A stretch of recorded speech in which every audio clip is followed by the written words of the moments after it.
Good evening, visitors. Welcome to the Australian War Memorial's Last Post ceremony. My name is Yana Johnson, and joining us today from the Australian Army is Lieutenant Colonel Nathan Lawton. We warmly welcome the family of Private William John Tighe, whose story will be told shortly. We also welcome the Junior Wallabies, Australia's under-20s rugby union team, who are joining us this evening.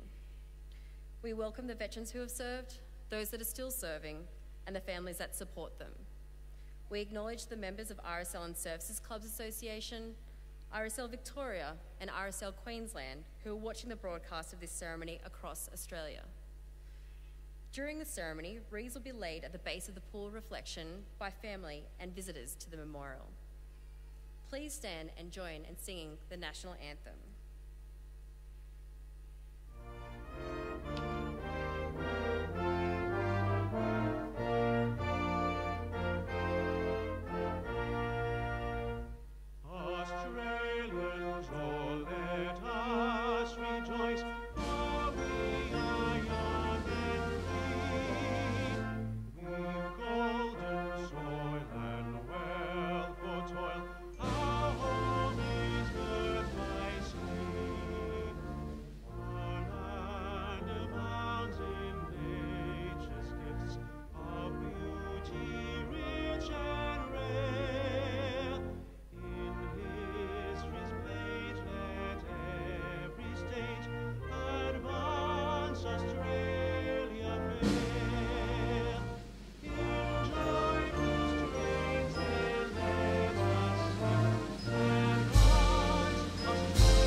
The Australian War Memorial was a vision of Charles Bean, Australia's First World War official historian.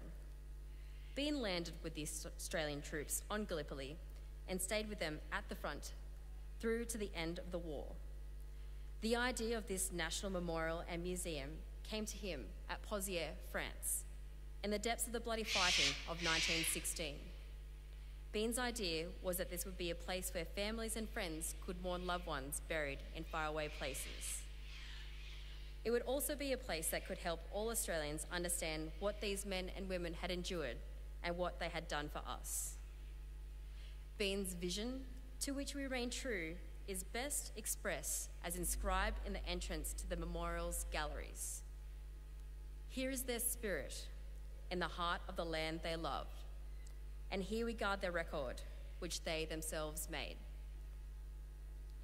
Tonight, we'll read the story behind just one of those on the Roll of Honour, which lists the names of more than 102,000 men and women who have given their lives for us in war and operations for more than a century.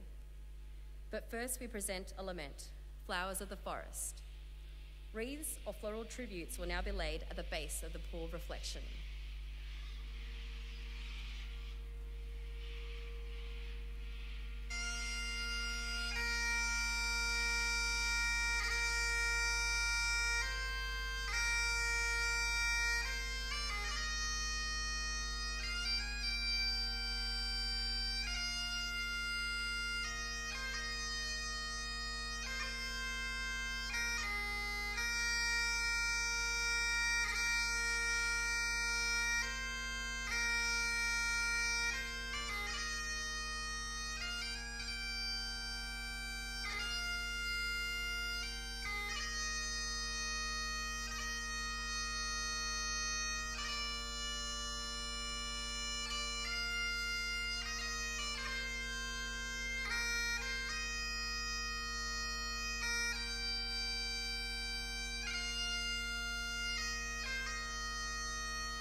Today, we remember and pay tribute to Private William John Tighe.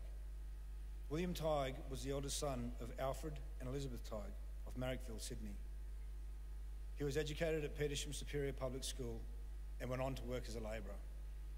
Tighe enlisted in the Australian Imperial Force in October 1915, a few months before his 30th birthday.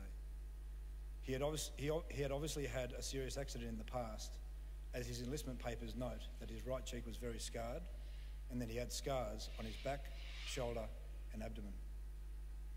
Tighe was posted to the 18th Battalion and, after a period of training in Australia, left for active service overseas on board the troop ship Runic.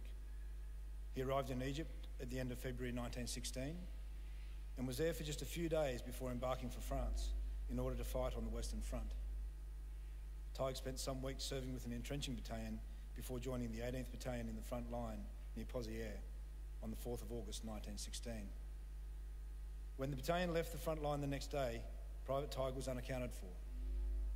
There were vague reports that he had been wounded and evacuated from the front line, and Tighe's mother was informed that he was wounded and missing. She heard nothing from either the authorities or her son for some time and wrote to the base records office to say, "I don't know what to think or do about him. It is a big worry not knowing whether he is dead or alive."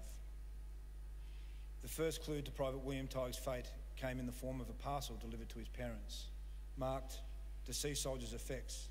The package contained Tighe's prayer book, pocketbook, identity disc and pay book. Eventually, Mrs. Tighe received a letter from Chaplain Patoan, who reported having buried her son. The letter, which took some months to reach Sydney, read, "We buried him yesterday in Gordon's Dump Cemetery. I am very sorry for you and your great loss.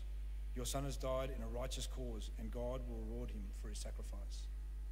A little over a month later, a board of inquiry determined that Private Tighe had almost certainly died of his wounds. The board had worked through a wide variety of statements saying that Tighe was in a mental hospital or in England somewhere, before finding two stretcher bearers who picked up Private Tighe in the front line trenches at Pozières on the morning of the 5th of August, the day after he entered the front line. His left leg had been blown off at the knee. They carried him to the regimental aid post and never saw him again. Given the journey back to the field ambulance station was over a mile of rough track, they suggested that he had died on the way. William Tighe's father, Alfred, died in February 1917 and never heard the final determination of his son's fate. Elizabeth Tighe lost a daughter in childbirth the following year before dying in 1919. If Private William Tighe was ever buried in the cemetery at Gordon Dump, his grave has now been lost. Today, he is commemorated on the memorial to the missing at Villers Brettoneux. He was 30 years old. His name is listed on the Roll of Honour on my right among almost 62,000 Australians who died while serving in the First World War. This is but one of many stories of service and sacrifice told here at the Australian War Memorial. We now remember Private William John Tighe, who gave his life for us, for our freedoms, and in the hope of a better world.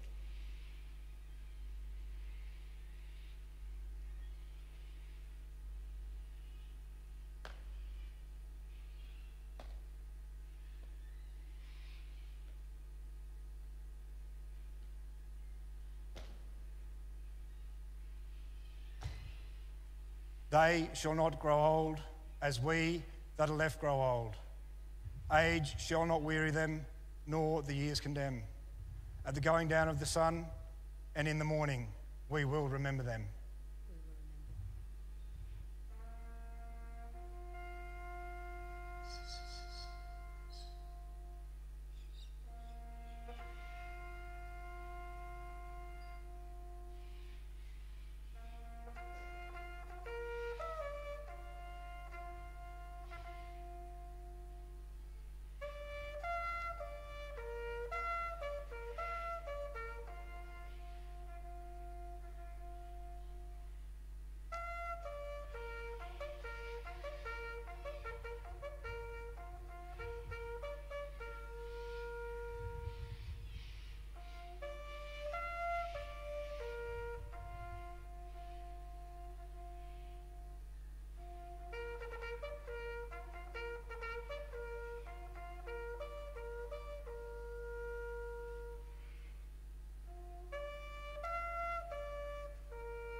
lest we forget. Lest we forget.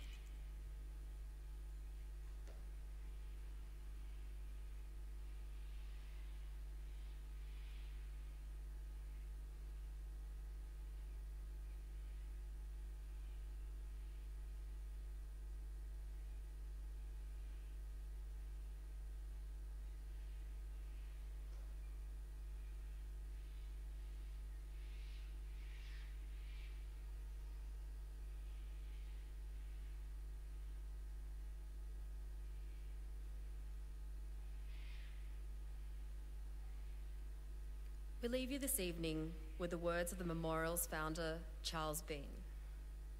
Many a man lying out there at Poziere or in the low scrub at Gallipoli, with his poor tired senses barely working through the fever of his brain, has thought in his last moments, well, it's over.